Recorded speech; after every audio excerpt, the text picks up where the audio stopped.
top companies in America, the likes of Google, so many American companies, Adobe, they're all being run, IBM, by people of Indian origin, Microsoft, Satya Nadella. With the World Bank. Oh yeah. Absolutely. I mean, India is in that sense, it's a sweet spot that we are in. The years that we've invested in, Indian students going to Britain, going to the US, many of them staying back, getting all these top quality jobs, building their professional careers. Raut, on a personal note, I went and studied in England in the 1980s. It was a very different Britain. Thatcherite Britain, you genuinely felt a sense of being excluded. Yes. For all that you were in a top university of England, but you felt excluded. Yeah. Today you feel completely part of the landscape, which is wonderful. Yes. And I'm so happy to see Rishi Sunak in that position. It gives you a sense of pride.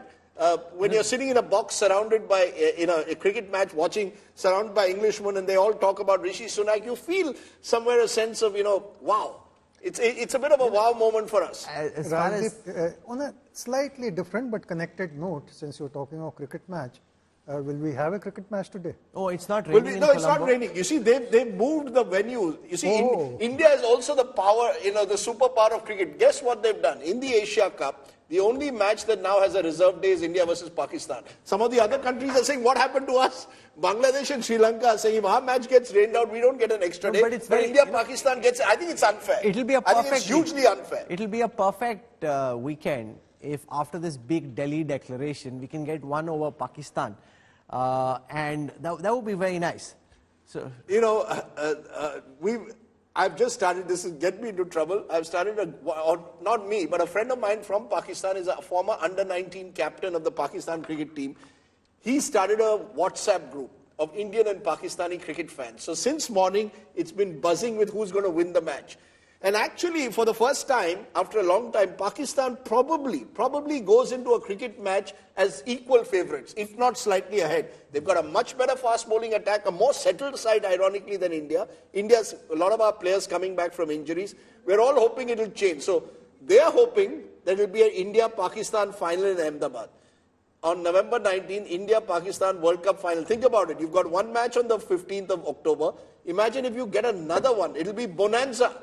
Narendra Modi Stadium, Prime Minister of India watching India versus Pakistan, Amit Shah ji next to him, Jai Shah there, and you've got India versus Pakistan, Shaheen Shah Afridi and Babar Azam on one side, and Virat and Rohit Sharma and Jasprit Bumrah on the other. So there's a lot of excitement over the next couple of months. Yeah. The next big excitement after this is going to be India-Pakistan. Let's just keep the excitement a bit low. Our team's looking a bit unsettled at this moment. Hopefully they'll get it all together.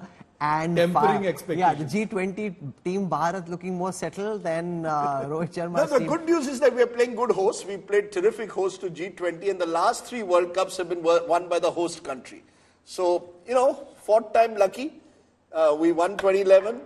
Australia 2015, 2019 was England. It's our turn. But it takes a special player.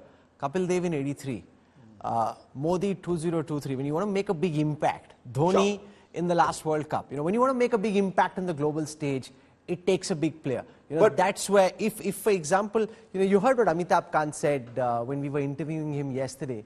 He said that at 4 a.m. I sent to all my Sherpas the message that this is the declaration. This is what my leader wants, and if you don't agree with it, get your leader to speak to mine.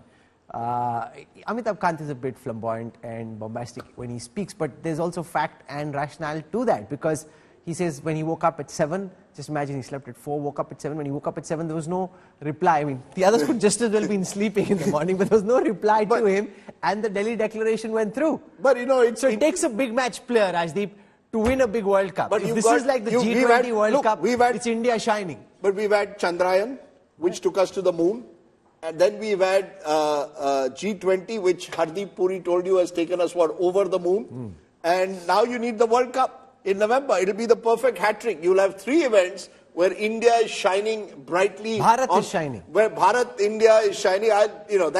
We can debate that endlessly. Right now, the person who's shining the most probably is Mr. Sunak and his wife, because every few minutes there's a new load of photographs that's dropping. Who's putting out these photos? And their social media obviously, game is they dropped immediately after all the leaders left from the Rajghat, Rahul, because otherwise, TV studios would have been in a bit of a dilemma to split their screens. But what we're showing you now are both things, obviously, because they're important to our viewers. What happened at the Rajghat just a short while ago, and the pictures that are coming in from the Akshardham. Remember, the visit by Rishi Sunak and his wife Akshita happened earlier this morning, quite early in fact, before everything else happened, they were there. So all these lovely photographs, I think about 40, 50 photographs have already landed. You're seeing them, of course, first here on India Today. And you're right, Rajdeep, social media team, as always, on the front foot. And they're scoring a lot of couple goals as well, just these perfect images of Akshita helping Rishi with the tie, these images of Rishi holding the umbrella when it's raining outside,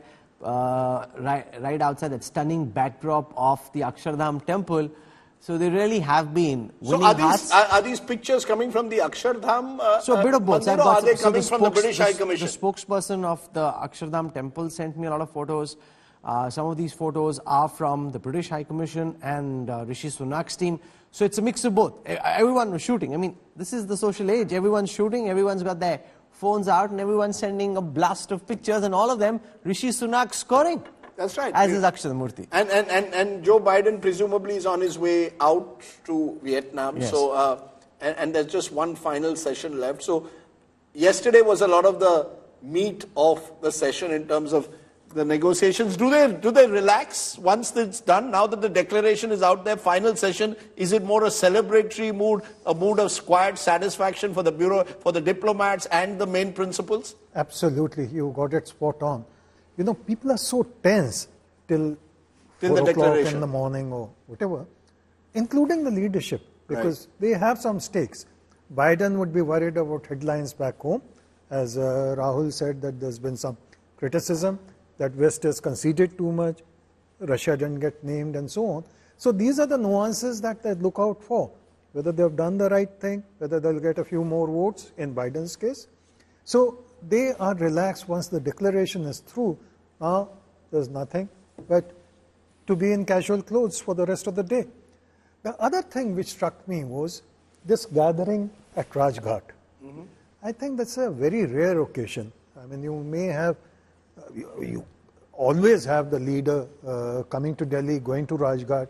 You may have had a couple of more, but to have nearly 30 leaders of the world and also of the financial institutions collectively together, at least for that moment, they must have had a pause in their mind that maybe let's give peace a chance. Let's give humanity a chance. Whether that stays with them. No, but it's deeply thought through and symbolic at so many levels. The declaration has the lines right at the end of the paragraphs on geopolitics, which has the Prime Minister's imprint that this is not the era of war. And just the next morning, they're at the Rajghat. Mahatma Gandhi's life epitomizes the fight against violence, symbolizes the values of non-violence. And there is a very powerful message. Just imagine in the international media when this image comes out, all of them lining up. I mean, it's the kind of image which you simply can't avoid. Has that ever happened before, Ambassador? Do you recall NAM, Non-Aligned Movement, was the last really huge gathering, more than 100 countries here. Did they all go together to Rajghat? I haven't seen a picture ever before like that. So I'm just wondering whether that ever happened. Is this the first time you would have had so many leaders on one day at Rajghat? Possibly. NAM 1983, you're very right, had 101 heads of states. But did they all go together to Rajghat? No. They went singly, out of choice, and so on. So this would be unique. What we've seen today, this morning, is a unique moment. Also, there's no comparison between the national comprehensive power of the NAM countries with those represented by the G20. There is absolutely no comparison.